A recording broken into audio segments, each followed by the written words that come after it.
Joining me as he does every week is one of the finest thinkers of his generation, and good news, he is coming to Australia for a sold-out tour. He's the author of international bestsellers, including The Strange Death of Europe, The War on the West and The Madness of Crowds. Douglas Murray, let's begin with the US, where President Joe Biden appeared with Late Night with Seth Meyers, and it went as well as you'd expect.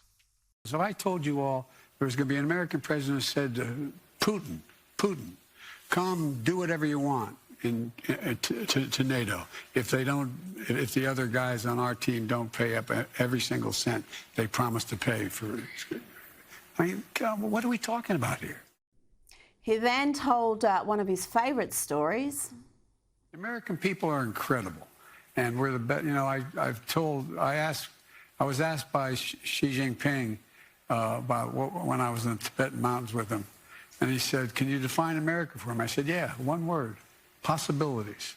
Douglas, President Biden has managed to go through this entire presidency getting a fairly easy run from the media, managing the media, giving them nothing but crumbs, rarely answering unscripted, pre-submitted questions, and doing vapid talk shows like that.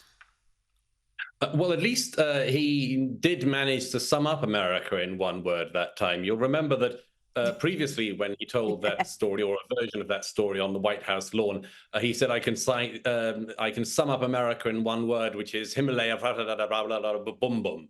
And you could see even Kamala Harris was starting to get worried in the background. America is a nation that can be defined in a single word. I was in the the foothills of the Himalayas with Xi Jinping, traveling with him. I actually traveled 17,000 miles when I was vice president. I don't know that for a fact. Look, the American media are simply, as so much media is around the world, it's a partisan operation. Most of the media in America is Democrat. Most of it is simply rooting for its guy. Certainly most of these late night talk show hosts, they're just putting their own shoulder to the wheel and hoping that they can push Biden right into November and beyond. That's the job of much of that sort of legacy media, I'd say legacy comedy sort of world as well. Of course, they wouldn't ask him a difficult question. Why would they? They might trip him up. And he's good enough at tripping himself up. As we saw there repeatedly in that interview, if you can call it an interview, he just sort of rambled, interrupted himself, lost his train of thought, and did that thing he does where he sort of forgets what he's going to say, and then he says, but anyway. And normally, when somebody completely loses their train of thought, and obviously is losing their train of thought, people think, ooh. But no, the audience there in the studio and everyone else sort of goes, ha, that's just one of his things. He just says, anyway, I can't remember what I was going to say. Anyway, it doesn't matter. It's really not on. And I've said to you before, Rita, I regard this as being very sad. Joe Biden has been in politics for a very long time. And whatever you think of him, has been a public servant for decades. And it's just really not good for him or his family or the country that people just keep pretending that he's on top seasonal form. Now, he also shared a trip to an ice cream parlour, surprise, surprise, with Seth Meyers. And between mouthfuls of ice cream, he made this very bold, very important declaration about a ceasefire. Can you give us a sense of when you think that ceasefire will start, sir? Well, I hope by the beginning of the weekend. I mean, the end of the weekend. At least my national security advisor tells me that we're close. We're close. It's not done yet. And my hope is by next Monday, we'll have a ceasefire. Okay, thank you. Douglas, you've spent a lot of time in Israel in recent months, so you know what's happening on the ground there. A ceasefire by Monday, is that realistic? Well, there's two things that have to be said about this. The first thing is, it's just extraordinary the way in which America and other allies of Israel demand that Israel stops just at the point that it's about to win. In the south of Gaza, the IDF has got Hamas in a corner, and they need to, in my view, finish the job. It's very strange the way that so many allies of Israel say, you can win a bit, but not completely. I mean, we don't do this, as Neil Ferguson pointed out in an excellent op-ed in Bloomberg this week. We don't do this with Ukraine. I mean, Biden and all the other Western leaders aren't saying Ukraine can only win a little bit. They're saying we're with you until victory.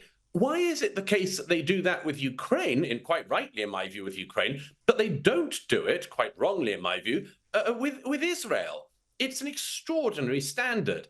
And the second thing is, that has to be said, is the deal that has been on the table in recent days is a disastrous deal for Israel. It involves handing over small numbers of beleaguered, traumatized pensioners who have been held in Hamas tunnels and swapping them for terrorists in Israeli prisons who have carried out attacks on Jews.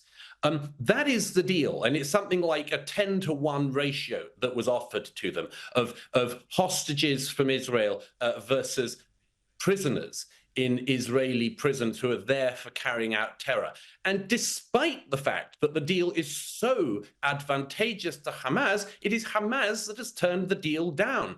You know, this goes back to a crucial thing in warfare, which is that it is so much easier for people to end up leaning on and putting pressure on their allies and forgetting the fact that the people who don't listen to them, i.e. Hamas, are precisely the people that you need to direct your attention towards. And to my mind, it is a deep shame that in country after country, people have forgotten that equilibrium.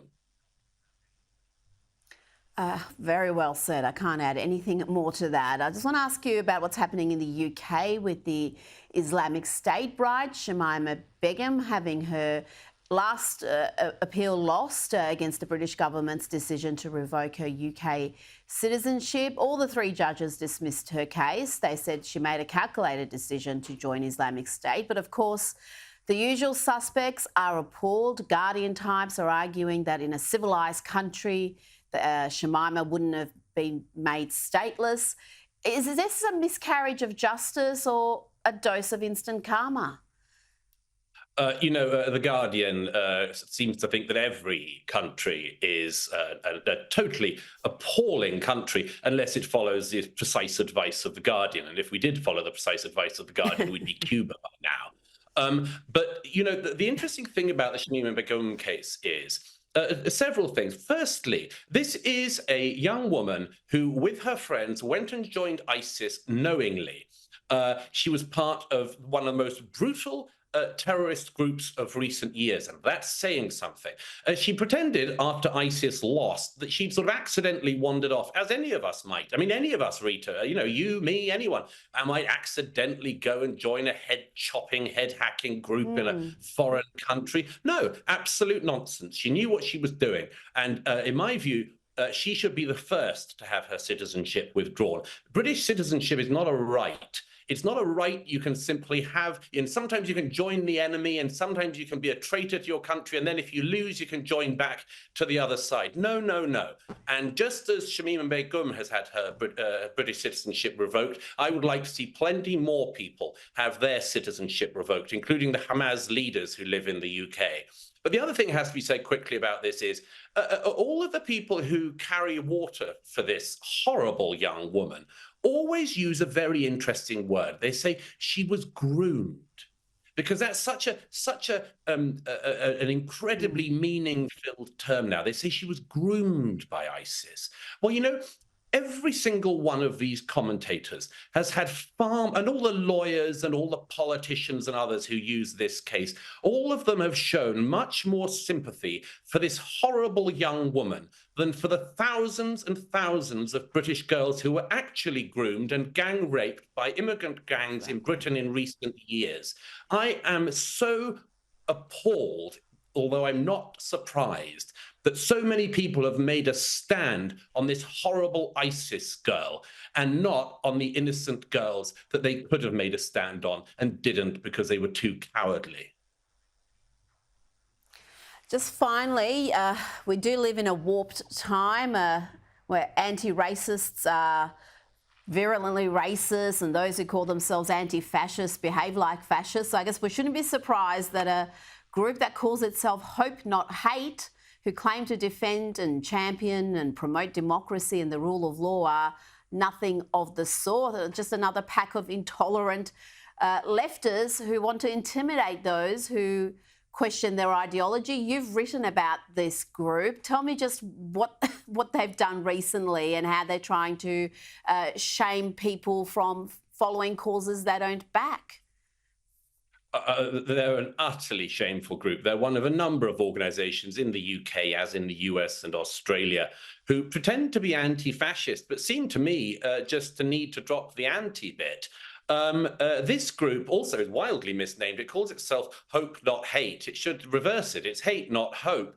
It spends its time smearing people, libeling people, and doing very, very sinister tactics, about which I think there's a lot more to come out, in order to try to pressure people in society to having the precise far-left political views that Hope Not Hate has. This past week, they dropped a bombshell revelation. They said they had a deep investigation into the tweets, Rita, imagine it, tweets and likes of tweets by somebody who happens to be one of the owners of GB News, which is one of the balancing channels in the UK. And because he'd liked tweets they didn't like, they said this is an extraordinary investigation. Of course, it's not an investigation. It's not an investigative journalism piece. All they did was sit eating crisps at their mum's keyboard whilst doing screenshots.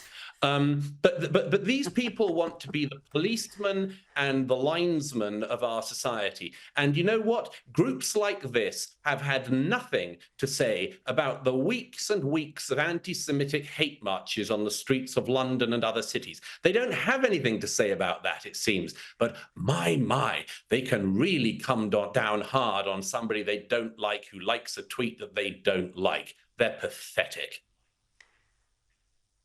Douglas Murray, it's always a pleasure, and we look forward to having you in the country in the coming weeks. Can't wait to be back.